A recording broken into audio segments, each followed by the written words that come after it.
Olá, está começando mais um episódio do CRCast, o podcast da CR Basso Educação, que fala sobre temas relevantes do mundo corporativo e muito além dele. Se é a sua primeira vez conosco, fica aqui o convite para se inscrever no nosso canal, compartilhar com os amigos e assistir a outros episódios. Tem muito conteúdo bacana para você. O nosso convidado de hoje, por acaso, é meu pai, Carlos Basso, consultor sênior aqui da CR Basso, fundador da CR Basso, nosso diretor operacional e muito mais que isso, inclusive, né? Pai, obrigado por você estar aqui com a gente hoje. Eu queria que você falasse um pouquinho da tua experiência profissional, da tua formação, para a gente depois seguir num papo aqui sobre gestão do tempo. Olá, Leandro. É um prazer grande poder contribuir aqui com o canal e levar nossa mensagem a um público tão seleto sobre o ambiente corporativo. Sou formado em administração de empresas e tenho diversas especializações na área de finanças, sou MBA em marketing. Trabalhei no ambiente corporativo dentro de uma instituição financeira por 23 anos. E lá tive a oportunidade de fazer carreira.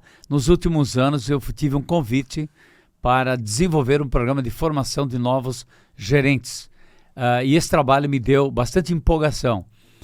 Foi um trabalho que eu constituí com 80 horas de duração e após terminada a produção do conteúdo, fui convidado também a apresentar esse conteúdo. O fato é que quando eu ia dar uma turma desse treinamento, que era de 80 horas, portanto 2 semanas seguidas, eu me empolgava bastante. Porém, a minha empolgação já não era a mesma quando eu retornava.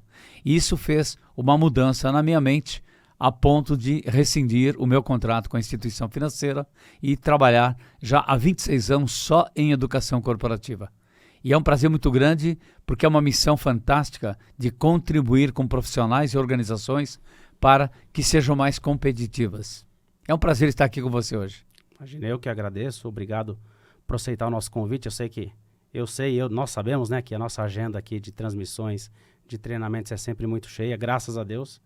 Então, obrigado por aceitar o convite para esse espacinho aqui para a gente falar um pouquinho, tá? Conte comigo. É uma honra. Carlos, pai, um estudo da Universidade da Carolina do Norte apontou, veja só, que empresas perdem no mínimo 101 milhões de dólares por ano em produtividade, adivinha com o quê? Com reuniões inúteis. Né? Essa pesquisa ainda afirma, estou lendo aqui, ó, que cada empregado passa, em média, veja só, 18 horas por semana em reuniões. Os profissionais, a entrevista continua aqui, né? Os profissionais entrevistados avaliam que não precisariam aparecer em 31% dos encontros, embora recusem apenas 14% dos convites. Né? Tem um outro estudo ainda feito pela empresa Asana, que é uma plataforma de gestão de trabalho remoto, inclusive. Ela apontou que as tarefas secundárias ocupam 58% dos funcionários pelo mundo. Né? Aí vem a grande pergunta, né? A gestão do tempo, ela se tornou o grande desafio dos profissionais da atualidade? Não tenha dúvida. Nesses últimos anos, em particular após a pandemia, nós sentimos uma demanda crescente pelo programa de gestão do tempo e produtividade promovido aqui pela CR Basso. Então, tem sido frequente isso. Por quê? Cada vez mais as empresas buscam competitividade. E a competitividade passa por aumentar a produtividade. E aí nós temos que identificar quais são os gargalos que hoje tanto aterrorizam as pessoas que querem ampliar sua produtividade. Você mencionou aí questão relacionada a reuniões. Eu não tenho a menor dúvida, né, porque eu trato muito esse assunto dentro do ambiente dos treinamentos e os convites de reuniões são tão frequentes e são constantes e muitas vezes a pessoa tem outras atividades mais importantes, mas por ter sido convidada, ela hesita em recusar. E eu tenho, de certa forma, orientado os participantes para dialogarem, para avaliarem a necessidade ou não de estarem nestes treinamentos. Então, esse é um ponto importante. Preciso estar ou não preciso estar? Se eu não preciso estar, vou dialogar com quem coordena, com quem me convida. E se eu estiver, eu gostaria que essa reunião fosse produtiva. Uma reunião produtiva é uma reunião organizada, com pauta, com uma agenda de trabalhos, com questionamentos assertivos e que tenham foco em resultados. Principalmente colaboração de ata e acompanhamento de resultados. É muito pouco provável que se encontre reuniões frequentes atendendo a esses requisitos de produtividade, infelizmente. Agora, qual é o ponto de assertividade que os participantes têm para questionarem o modelo de reuniões ou ainda de participarem ou não? Então, no nosso treinamento, nós focamos muito isso, que é o poder da assertividade. Dizer o que tem que ser dito e fazer o que tem que ser feito. Evidentemente que temos que respeitar quem nos convida para a reunião, uma vez que eles acreditam que nós podemos contribuir. Mas muitas vezes nós desperdiçamos o nosso tempo em reuniões, tempo precioso que poderíamos estar aplicando em atividades mais produtivas. Obrigado, Carlos. Nesses trabalhos que você faz, que você tem feito aqui pela CR Basso, pela quantidade de turmas e pela quantidade de pessoas que você tem treinado, eu imagino que as reclamações ou as ponderações são as mais diversas possíveis, né? Dentro desse contexto, o que leva as pessoas a reclamar da falta de tempo? Ou o que mais aparece nos seus treinamentos, né? Nas capacitações ou nas consultorias que você faz pelo Brasil? Eu diria que interrupções estão entre as principais. Interrupções? Interrupções, conversas paralelas, ruído no ambiente de trabalho que distrai e perde o foco. Mas eu diria que as interrupções são as que causam as maiores dificuldades. E essas interrupções, de onde elas partem? Quem que interrompe as pessoas ou o que interrompe essas pessoas no ambiente de trabalho que leva elas a reclamar? Quando eu falo das interrupções, é uma das principais. Existem outros fatores que também contribuem para o desperdício de tempo. Mas falando em interrupções, quem mais interrompe? Pode ser o gestor, pode ser colegas de trabalho, pode ser clientes, podem ser fornecedores, né? Podem ser pessoas que estão visitando a unidade. São as mais diversas. E aí eu faço um questionamento. Você sabe quantas interrupções você sofre no ambiente de trabalho? Resposta, as pessoas não sabem.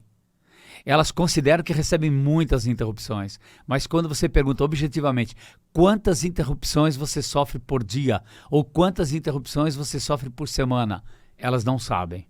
Bom, não se melhora o que não se gerencia e não se gerencia o que não se mede e não se mede o que não se observa. Então, qual é a questão? É começar a mensurar quantas interrupções você sofre ao longo de um dia ou ao longo de uma semana e começar a trabalhar com isso. Se eu começar a fazer um registro das interrupções que eu sofro, né? Quem me interrompe, por que motivo me interrompe e quanto do meu tempo é consumido com interrupções, eu começo a fazer uma gestão. Tá? Porque se as interrupções ocorrem porque o meu cliente interno está me reclamando de algo que eu deixei de fazer, é mais do que justo que ele me interrompa e venha me questionar. Bom, se isso está ocorrendo com muita frequência, como é que eu resolvo o problema? Atendendo o meu cliente, ou então renegociando as condições de atendimento a ele. Se eu não fizer isso, eu não resolvo o problema e as interrupções continuarão. Por outro lado, só para finalizar esse aspecto, eu poderia dizer também que há interrupções de subordinados. Então imagina que o subordinado te interrompa com muita frequência. Vários subordinados me interrompem e com muita frequência. A pergunta é, por quê? Eles não sabem o que fazer? Ou eles não têm autonomia para fazer? Então você tem que descobrir. Por que é que teus subordinados se interrompem com tanta frequência? Se eles não têm autonomia, você tem que avaliar, né, a possibilidade de delegar mais atividades e dar mais autonomia. Agora, se é falta de capacitação, se é falta de treinamento, você tem que disponibilizar os treinamentos a eles, sim, porque assim reduzirão as interrupções de liderados.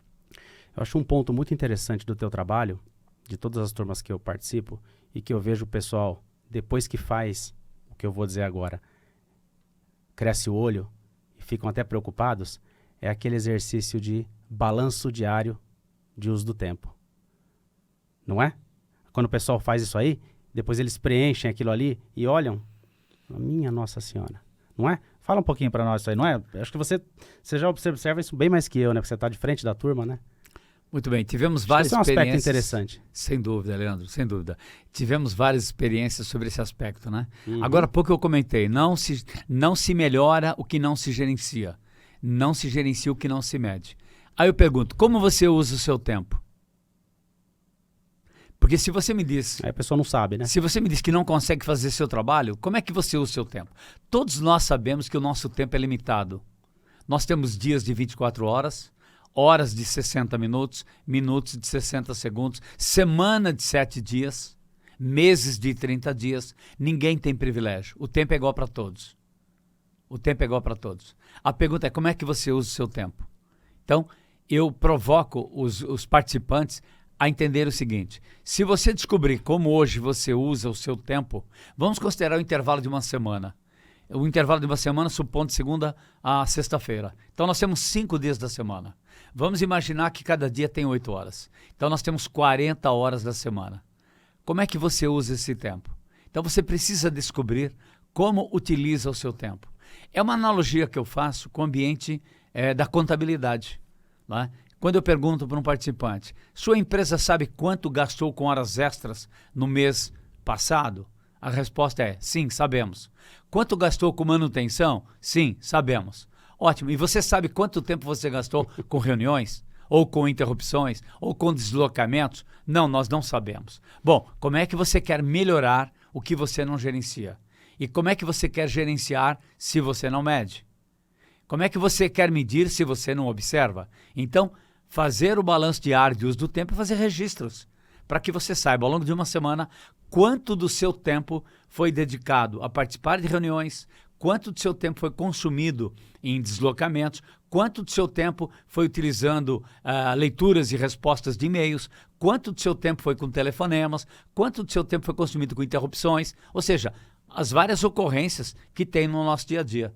E aí a surpresa interessante é que as pessoas, quando fazem esse trabalho, eu já tive a oportunidade de realizar eventos em que o nosso treinamento ocorreu em 2 dias distintos numa semana. E entre uma semana e outra, o participante ficou com a responsabilidade de fazer o levantamento diário do uso do tempo. E a surpresa interessante quando ele volta no segundo encontro e mostra o resultado que ele encontrou, que é uma surpresa fantástica para ele. Ele não tinha ideia de como estava utilizando o tempo. Então isso dá um poder muito grande, aumenta a autoconfiança e a partir daí, se ele descobre que as interrupções que ele sofre com muita frequência, digamos que seja do gestor. Então, meu gestor me interrompe com muita frequência e isso está consumindo muito do meu tempo. Agora você tem fatos e dados para discutir com o teu gestor. Porque o teu gestor, eu presumo, que é o principal interessado para que você faça o bom uso do seu tempo, para que você cumpra a sua missão e contribua com os resultados da unidade que você pertence. Uhum. Portanto, o seu gestor é o primeiro interessado que você tenha um bom uso do tempo. Só que agora você vai dialogar com ele com muita autoconfiança, principalmente expressando o quanto do seu tempo é consumido pelas interrupções que ele faz. E aí você tem que tomar uma ação. Ora, se são muitas interrupções, digamos que na parte da manhã 5 interrupções, cada interrupção 20 minutos. Ora, 5 interrupções em 20 minutos, nós temos 100 minutos, mais que 1h30. Bom, se eu imaginar que o período da manhã tem 4 horas, olha o comprometimento que eu tive. Talvez valesse a pena combinar com o gestor, logo que você chega pela manhã, já fazer uma agenda com ele, das principais dúvidas que ele tem ou dos principais requisitos que ele pede para você naquele dia. Talvez você combine, já tenha isso com muita clareza, encaixe na tua agenda, tá? Ou seja, negocie com ele para que não haja tantas interrupções. Porque o problema da interrupção não se restringe à interrupção. Se restringe a interromper um trabalho que você estava concentrado, focado. Agora você se dispersa para uma outra atividade, depois você tem que voltar na atividade anterior. E aí tem aquilo que nós chamamos de perder o fio da meada. E aí se perde mais tempo ainda, Leandro. Legal, Carlos. Como ainda está longe da realidade que a gente vê no filme, né, do Back to the Future, De Volta para o Futuro, então, do George McFly, do Dr. Brown, vamos falar um pouquinho das boas práticas, né? Então, pessoas que fazem bom uso do tempo, que características que essas pessoas têm? Ou delas ou dos comportamentos delas? Quais são as características de pessoas que fazem um bom uso do tempo? Importante essa tua pergunta, muito legal. Na verdade, quem faz bons do tempo são pessoas que amam o que fazem. Acredite. Então, amar o que você faz, fazer com gosto, fazer com disposição, é o primeiro ingrediente que é característico de quem faz bons do tempo. Ora, se você se dedica a uma atividade e você gosta do que faz, você reconhece a contribuição que você dá com o seu trabalho, isso te enche de alegria e de entusiasmo. Agora, se você tiver que se dedicar a uma atividade que você não gosta, que não te dá prazer, certamente você entra em estado de procrastinação. Então, ou você faz o que gosta, ou aprenda a gostar do que faz. Esse é o primeiro aspecto que eu considero que é extremamente relevante. Outro aspecto que eu poderia considerar é que pessoas que fazem bons do tempo são pessoas assertivas, são pessoas que assumem riscos pelas atividades que se envolvem, tá? Procuram deixar muito claro o que precisam dos outros e têm muito foco na atividade principal que vão desempenhar. E pessoas que fazem bons do tempo planejam, fazem ensaios mentais. Da mesma maneira que você tem que se preparar para uma reunião de negociação, por exemplo, você tem que fazer algum ensaio mental em relação às suas atividades. Eu costumo dizer para os participantes dos meus treinamentos, imagine que você tenha que dar uma advertência para um colaborador. E aí eu pergunto para você, o que você vai falar para a pessoa? Aí você me diz, bom, na hora eu vejo que eu falo negativo. Pensa antes.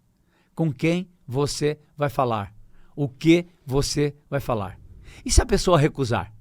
O motivo que você utilizou para alegar aquela advertência? Ele pode não concordar. E aí, você está preparado para isso? Você já deu advertência para essa pessoa anteriormente? Aliás, você já deu advertência para alguém? Você sabe os riscos que implica em fazer esta atividade?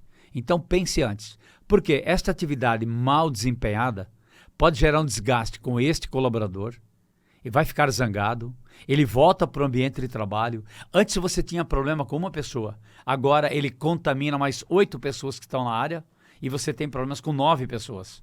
Então veja quanto isso é negativo e quanto tempo de desperdício você vai ter para recuperar esse ambiente após esta ocorrência. Então, faça ensaio mental, pense antecipadamente as ações que você tem que tomar, planeje para que você tenha melhor uso do tempo. A palavra forte disso é planejamento, né? Sem dúvida. Planejamento e preparação, né? Um ponto que me chama sempre muita atenção no seu treinamento é quando você fala dos desperdiçadores. Tá? Os desperdiçadores de tempo. Você podia compartilhar conosco um pouquinho do que você trata ali na realidade dos participantes? É óbvio que cada empresa tem um pouquinho da sua realidade e você tempera cada um dos treinamentos para o cenário daquela organização, para aquelas demandas que a gente foi contratado. Mas fala um pouquinho do que mais aparece com relação a, por favor, sobre desperdiçadores de tempo. Muito bem. Eu gosto muito de falar sobre fatos e dados.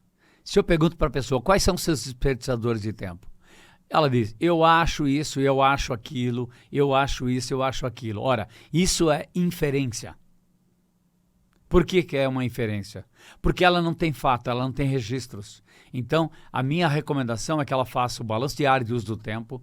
Com este levantamento, ela vai identificar o tempo consumido em atividades que não agregam valor. Desperdício de tempo é o tempo consumido com atividades que consomem tempo, obviamente, mas que não agregam valor à atividade da pessoa. Porque todos nós temos atividades para cumprir ou tarefas para executar. Tá? E se nós estamos consumindo o nosso tempo com atividades que não vão agregar valor nem à nossa tarefa, nem às nossas atividades, é um desperdício de tempo. Quando eu pergunto para as pessoas têm dificuldade exatamente porque elas não fazem registros. Então, o balanço diário de uso do tempo, além de tudo, vai trazer esse enfoque para identificar os desperdiçadores de tempo. Mas se você me perguntar o que aparece com mais frequência, é a falta de planejamento, é a perda de foco, é a muda constante de prioridades, é a falta de estabelecer prioridades, são conversas paralelas, tá? Participar de reuniões improdutivas, são as que aparecem com bastante frequência. Tá? Ou então ser chamado para alguma atividade que não é a tua atividade principal, alguém está pedindo um socorro e você para a tua atividade principal, vai ajudar alguém a fazer alguma tarefa e isso depois vai consumir tempo e esse tempo vai faltar para você desempenhar a sua tarefa principal. Tá? Então, outro aspecto importante que eu não posso deixar de comentar nesse momento é a dificuldade que as pessoas têm em dizer não. Você não acredita quanto isso gera de desperdício de tempo pelo fato da falta de assertividade, da falta de autoconfiança para se posicionar diante de demandas que não são razoáveis. Então, alguém me pede algo, é algo que não é da minha responsabilidade, não é minha atividade, mas eu tenho uma dificuldade enorme de dizer não para a pessoa. E quando eu deixo de dizer não para a pessoa, na verdade estou dizendo não para mim mesmo. Então eu acabo desperdiçando meu tempo com atividades que não vão agregar valor na minha entrega. Tá? Eu posso até estar contribuindo com um colega. Isso é muito bacana quando eu tenho tempo disponível. Mas se eu tenho atividades para desenvolver, eu tenho minhas prioridades e deixo de fazê-las para atender interrupções, depois certamente ficarei prejudicado. Esses estão provavelmente entre os principais desperdiçadores. Isso é interessantíssimo. O não, acho que é um fator importantíssimo aqui no gerenciamento do tempo, né? Aliás, a gente vê isso nos cursos, né? E você reforça isso bem. Falando do curso de novo, nosso curso aqui na CR Basso, de gerenciamento de tempo e produtividade, nesse curso a gente fala sobre o gerenciamento das energias, né? Inclusive o gerenciamento das energias para a gente se tornar mais produtivo. E a gente ensina como fazer isso, porque eu vejo você fazendo isso nos treinamentos. Para você, Carlos, qual é a importância do gerenciamento das energias? Leandro, essa é uma sacada muito interessante do Jim Loyer e Tony Schwartz. São dois coaches americanos que falam sobre esse assunto. Então é uma sacada genial. Na verdade, o que eles querem dizer é o seguinte: por mais que você gerencie o seu tempo, o seu dia nunca terá mais que 24 horas. Acho que isso é muito claro, né? Ainda não então, temos... o importante é que você tenha um equilíbrio em relação ao uso das suas energias. Se você está em equilíbrio em relação às suas energias, você certamente estará atuando em alta performance. No entanto, se houver desequilíbrio, você entra naquilo que eles chamam de estado de procrastinação. E esta sacada deles, na verdade, veio da experiência que eles tiveram comandando trabalhos junto a atletas que atuam no NBA dos Estados Unidos, né? No basquete americano. E estes atletas são verdadeiros astros, né? São muito bem remunerados, mas eles contratam coach para orientá-los na carreira.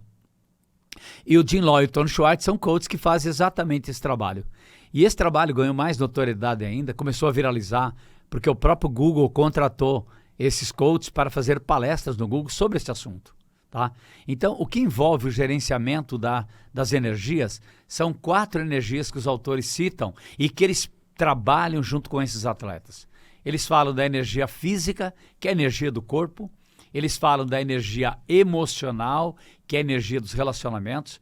Ele fala da energia mental, que é a energia cognitiva. E eles falam da energia espiritual, que é o propósito de vida. Então, se você estiver bem fisicamente, disposto, dormiu bem, chega a todo vapor pela manhã, com absoluta disposição para o trabalho. Você tem bons relacionamentos no ambiente de trabalho. Se você precisar de uma contribuição, de uma ajuda, as pessoas estarão lá disponíveis. E você tem isso por quê? Porque você também se preocupa com as pessoas. Você mantém boas relações. Outro aspecto, você alimenta o seu cognitivo com frequência. Você estuda, você pesquisa, você participa ativamente de reuniões, busca novos conhecimentos. Então você está atualizado em relação à tua atividade. Isso permite que você tenha maior discernimento, maior agilidade para tomar decisões. E finalmente, quando eles falam da energia espiritual, que é o propósito pelo qual você faz o que você faz. É aquela pergunta: por que você faz o que você faz? O que é que dá energia para você acordar de manhã, vir para o trabalho e dar o seu melhor? Certamente não é só o dinheiro que você leva para casa para pagar o leitinho dos filhos. Certamente não é só isso. Há coisas muito mais importantes. Tá? Provavelmente seja a formação de amizades no ambiente de trabalho com outros colegas, talvez seja autorrealização, seja maior capacitação e você perceber o quanto você contribui com o trabalho que você entrega dentro da organização. Quando você está em equilíbrio com relação a essas 4 energias, você atua em alta performance. Quando você não está em alta performance, você está com algum déficit em alguma dessas energias. E aí você começa a entrar para aquilo que eles chamam de zona de sobrevivência, ou até zona de esgotamento. Agora, o pulo do gato é fazer interrupções periódicas no ambiente de trabalho. fazendo uma adaptação do basquete para o ambiente de trabalho, eles dizem o seguinte: imagine que você começou seu expediente 8 horas da manhã. Entre 9h30 e 10 horas tem que fazer uma pausa. A pausa pode ser de 5 minutos, pode ser de 10 minutos, não mais que 15 minutos. Mas significa que você tem que se levantar, caminhar, oxigenar sua mente, estar num ambiente calmo, tranquilo, para oxigenação mental, para que daqui a 10 minutos, 5, 10 minutos, você volta para o ambiente de trabalho com as energias carregadas para mais uma jornada de 1h30, 2 horas em alta performance. Aí tem um intervalo do almoço, que também você deve reservar alguns minutos para introspecção, para oxigenação mental, para relaxamento.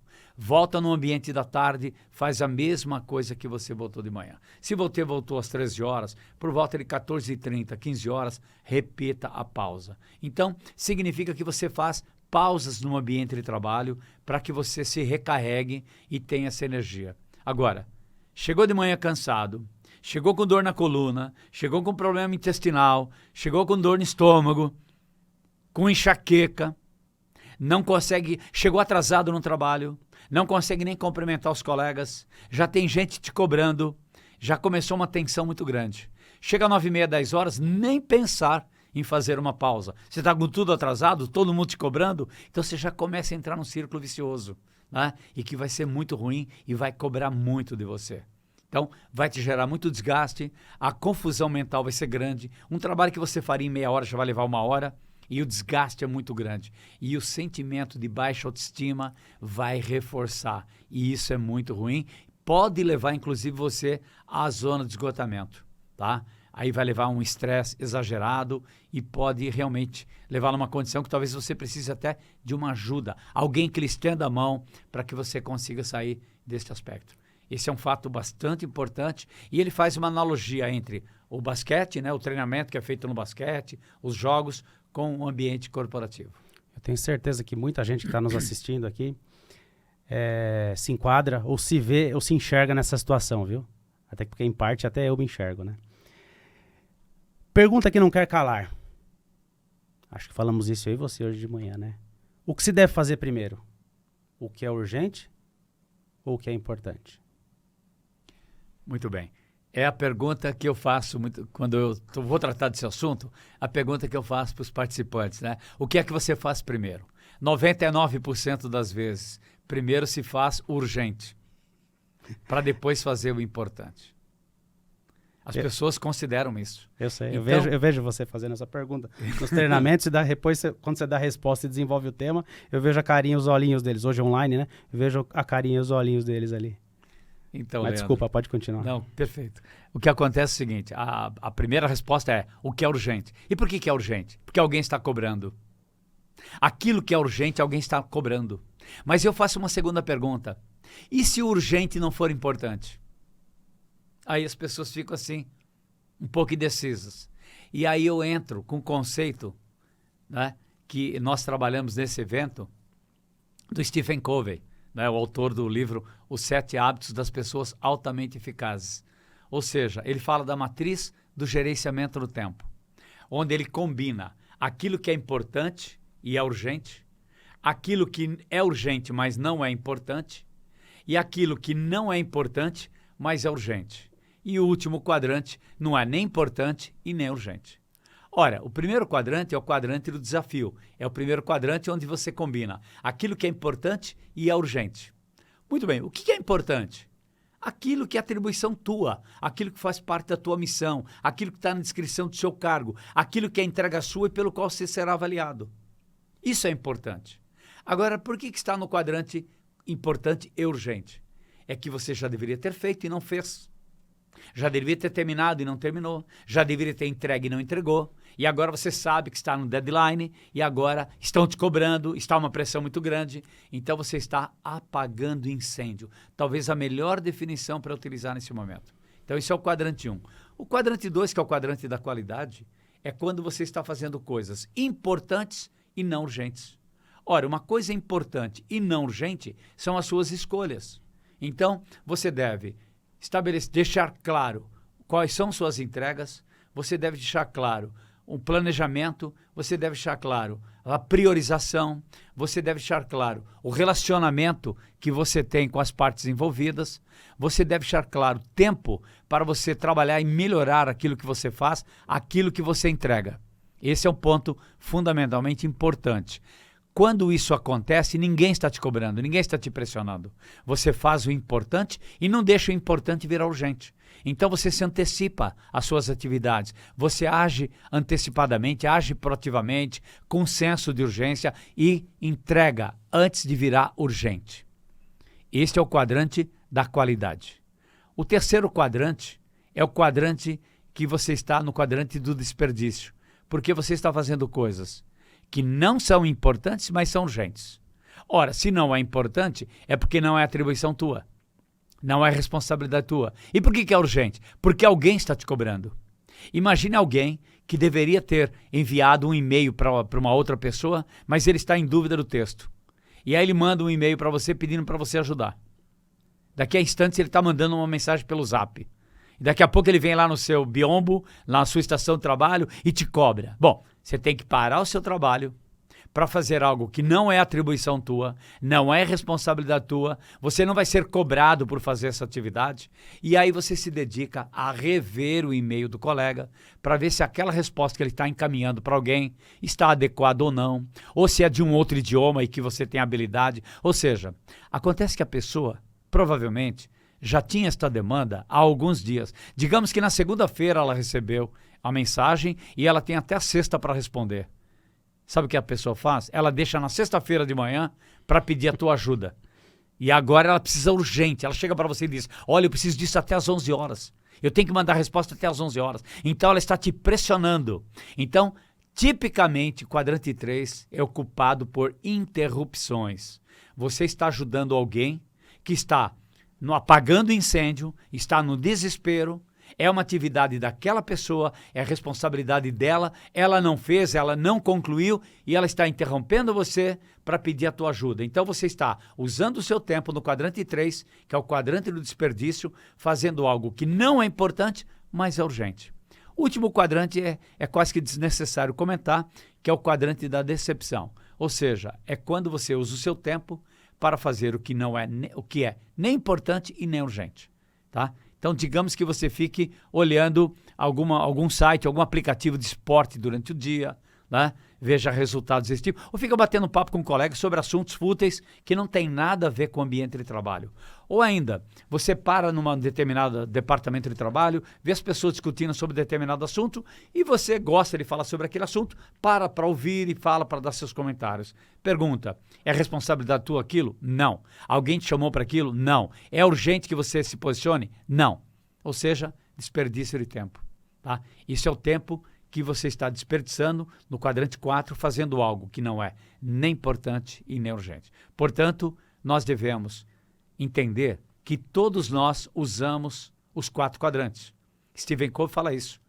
Cada um de nós, ao longo do dia, passamos um pouco em cada quadrante. Só que todos nós temos o quadrante predominante. Né? Onde é que está o risco grande aí? Pessoas que não são assertivas, pessoas que tipicamente são passivas, que têm dificuldade de dizer não, que não planejam seu trabalho, não estabelecem prioridade, são as maiores vítimas do quadrante 3. Ou seja, se dedicam a fazer aquilo que não é atividade delas e estão desperdiçando o seu tempo. Quando deveriam estar no quadrante 2, que é o quadrante da qualidade, que é a atribuição delas. Então, quando a empresa nos contrata, é muito comum que o gestor diga, olha, eu tenho muita gente perdendo tempo porque não são assertivos, porque não planejam. Porque imagine, se alguém veio te interromper e você tem o seu planejamento e você sabe que até às 10 horas tem que concluir determinado trabalho e a pessoa chegou lá às 9h30, você diz, não posso interromper agora que eu tenho que concluir um trabalho até às 10 horas. Ou ainda, você poderia dizer, este assunto a gente resolve em 2 minutos? Pô, se a gente resolve em 2 minutos, ok. Né? Ou, podemos conversar depois do almoço? Alguma coisa assim, tá? Ou posso pedir para alguém da minha equipe te ajudar? Mas a pessoa não tem coragem, tá? Não tem assertividade, não tem planejamento. Então, se alguém interrompe, ela acaba aceitando ser interrompida com muita facilidade. Legal, Carlos. Tem um outro item que você até chegou a comentar no início do nosso bate-papo, mas eu queria reforçar aqui para o nosso público um pouquinho e queria pedir a tua contribuição nesse sentido. O fato da gente ter comportamentos mais assertivos, obviamente, contribui para um bom uso do tempo, certo? Quais seriam esses comportamentos? Se você puder dar nome aos bois, nomes aos comportamentos. Quais são os comportamentos? Você citou alguns aqui ao longo da nossa conversa, mas mais claramente, quais são os comportamentos de uma pessoa assertiva? Ok. Quando eu falo de assertividade em relação ao uso do tempo... Aí já é outro treinamento, né? Vamos falar de assertividade, comunicação e assertividade, né? É verdade. Eu sei que você também toca, que são temas, de certa forma, bem vinculados, né? Mas quais são eles? Desculpa te interromper. Sem dúvida, sem dúvida.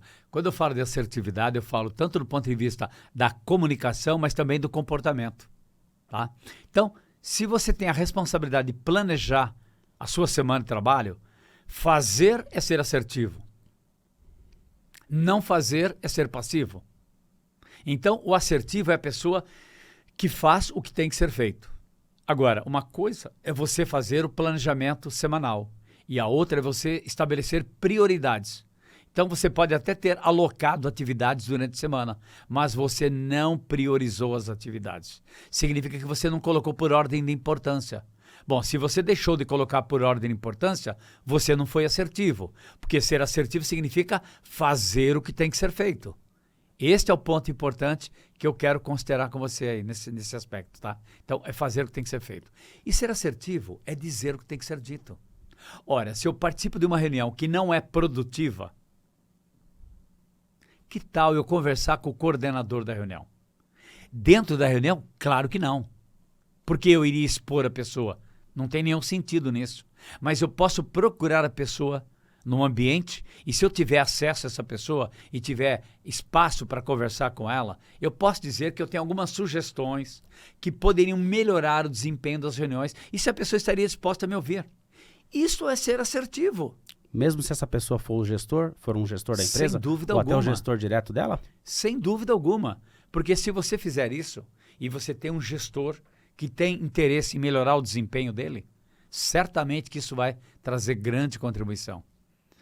Então, primeiro, converse com a pessoa, identifique se há espaço para você falar sobre esse tema.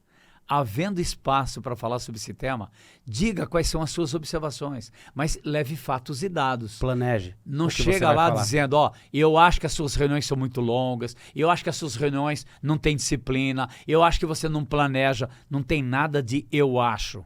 Faça registros em algumas reuniões, perceba a frequência com que aquilo ocorre, e aí quando você levar para o gestor, cite com fatos e dados o que você observou.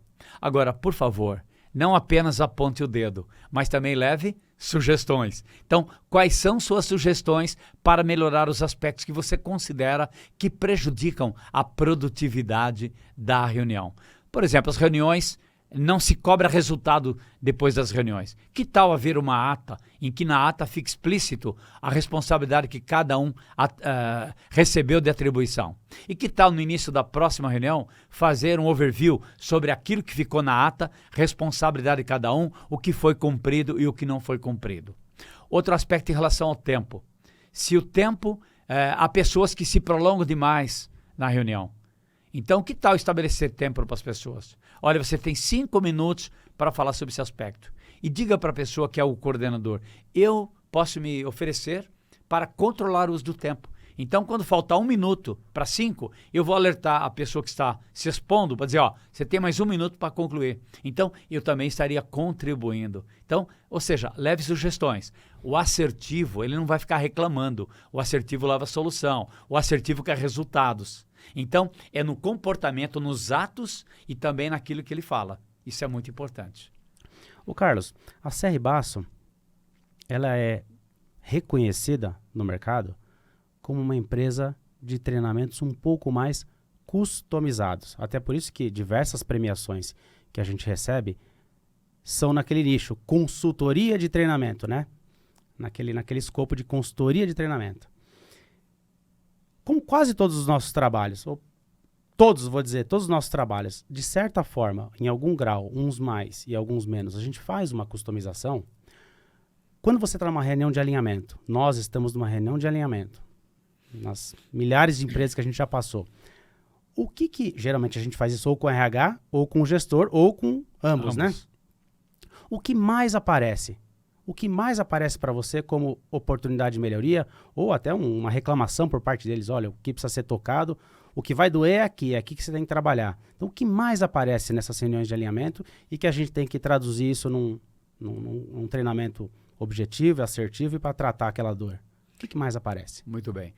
Eu tenho percebido como uma surpresa bastante agradável que várias das empresas, quando conversam conosco sobre esse assunto, elas identificaram isso na avaliação por competências, o que é fantástico, né? Então, a empresa aplica uma avaliação por competências e identifica, né, nos seus colaboradores uma carência, um gap em relação à gestão do tempo. Outras vezes é demanda do próprio colaborador, porque o colaborador se sente pressionado, ele quer alguma ferramenta, que a empresa de alguma maneira dê um alívio para ele. Tá? São os pontos que são considerados bastante relevantes quando nós fazemos esse alinhamento. É certo também que eu pergunto para a empresa quais são as maiores dores que as pessoas têm relacionadas ao uso do tempo, e são as mais diversas. Inclusive, nós oferecemos para as empresas, claro, com a concordância delas, de fazer o levantamento prévio. Então, quem são os participantes? Tem 40 participantes da empresa. Nós fazemos uma amostragem, mandamos um formulário, um Google Forms, para que eles respondam, identificando os principais desperdiçadores de tempo, os principais desconfortos, melhor dizendo, que eles têm em relação ao uso do tempo, para que a gente possa melhor adaptar a nossa apresentação àquele público e àquele ambiente. E no que diz respeito ao aspecto que você acabou de abordar sobre a assertividade, eu também faço alguns questionamentos ao gestor da equipe, né, ou ao próprio pessoal do RH, comportamentos mais comuns das pessoas quando elas revelam essa dificuldade em relação ao uso do tempo. E eu utilizo esses comentários para construir cases que eu vou utilizar depois no ambiente do treinamento. Isso é fantástico. Dá um prazer enorme de trabalhar isso, porque as pessoas sentem como se o instrutor tivesse dentro da empresa sabendo o que está acontecendo. Então, amarra de forma muito interessante aquilo que eu estou falando como conteúdo conceitual com aquilo que na prática eles estão vivenciando. Isso é fantástico. Excelente. Ô Carlos, já é sabido, né, que a gestão do tempo, ela extrapola a questão profissional. Isso é óbvio. Pelo menos para nós enxergamos isso aqui na CR Bastos todos os dias, né? Ela se extrapola e ela se aplica, inclusive, na vida profissional, na vida pessoal, perdão, tá? Conta um pouquinho para nós sobre a gestão do tempo e a forma que ela extrapola, inclusive, para a vida pessoal, onde ela auxilia e os benefícios da gestão do tempo, não só para o âmbito profissional. Muito bem, Leandro. É interessante o que você está comentando agora. O que nós percebemos em relação a esse aspecto é o seguinte. Quando eu falo do balanço diário de uso do tempo, eu me concentro no ambiente corporativo. Então, se eu imaginar que a pessoa inicia um trabalho 8 horas da manhã e termina às 17 horas, então ela vai fazer o balanço diário de uso do tempo neste período. Agora, nada impede que a pessoa faça a gestão do balanço diário de uso do tempo desde o momento que ela acorda pela manhã até a hora que ela vai dormir à noite. E quando eu falo de balanço diário de uso do tempo, é importante, né, que quem assiste ao nosso canal fique muito claro. Este trabalho que eu solicito aos participantes, e até eu forneço uma planilha para eles, para orientá-los a fazer, é algo que tem que ser feito por uma semana. Não é algo que você vai fazer agora de prazo indefinido, absolutamente. Afinal de contas, esse não é o principal trabalho nosso.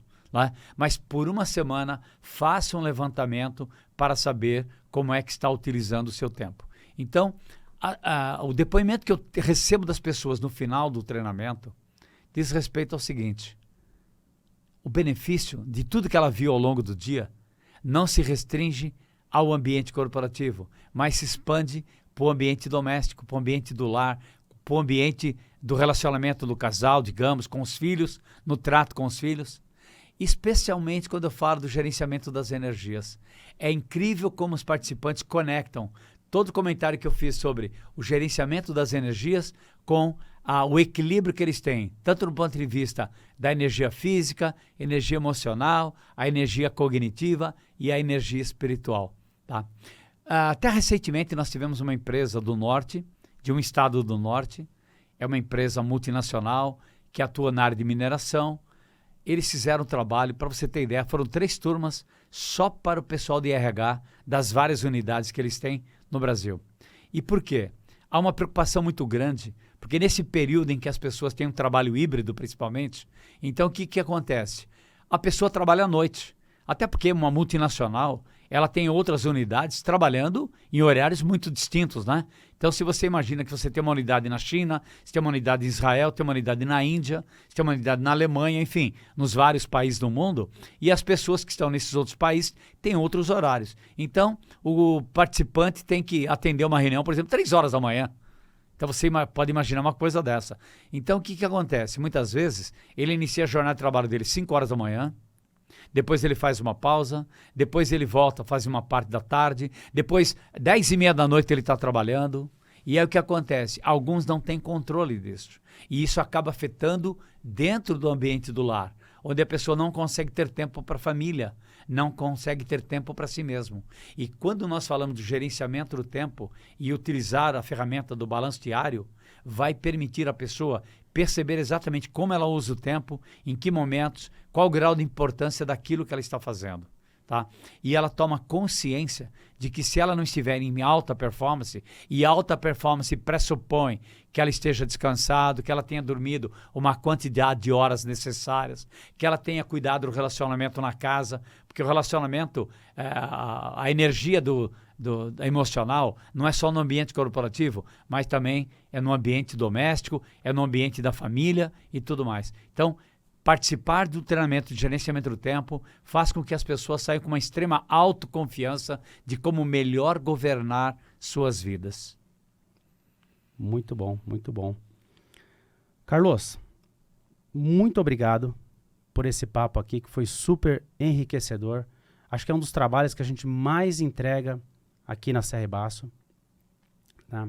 Foi ótimo trocar ideias contigo sobre esse assunto e esclarecer um pouquinho mais para o nosso público esse tema tão importante, tá? Queria deixar um espaço agora aberto para você complementar algum assunto, ou agradecer, ou deixar algum depoimento, e depois a gente encerra. Excelente. Bom, eu quero agradecer a oportunidade, né, de levar a mensagem aos que assistem o nosso canal, e eu quero fazer um comentário apenas, acrescentar. Prioridades. Estabelecer prioridades é a chave principal na gestão do tempo, porque nunca teremos tempo para fazer tudo, mas sempre teremos tempo para fazer o mais importante. Tem um consultor americano que fala sobre isso e que é muito relevante este aspecto, que é muito interessante. Então, por mais que você tenha demandas, sempre terá tempo para fazer o que é mais importante. A palavra implícita aí é prioridade. Então, muito sucesso a todos que assistem o nosso canal, e fica aí o nosso convite para expandir esse conhecimento, não só pesquisando, né? No nosso site nós temos alguns artigos publicados a esse respeito, mas também se interessarem, virem participar aqui conosco do nosso treinamento Gerenciamento de Tempo e Produtividade. Muito sucesso a todos que estão nos assistindo. Leandro, obrigado pela oportunidade. Imagina, obrigado. Eu que agradeço. E se você precisa saber mais ou se aprimorar nesse ou em outros temas, por favor, visite o nosso site, saiba mais sobre o nosso trabalho. Assim como o Carlos comentou, são diversos artigos, matérias, programas. Você pode encontrar de tudo no nosso site. E visite também os nossos canais nas redes sociais. Obrigado.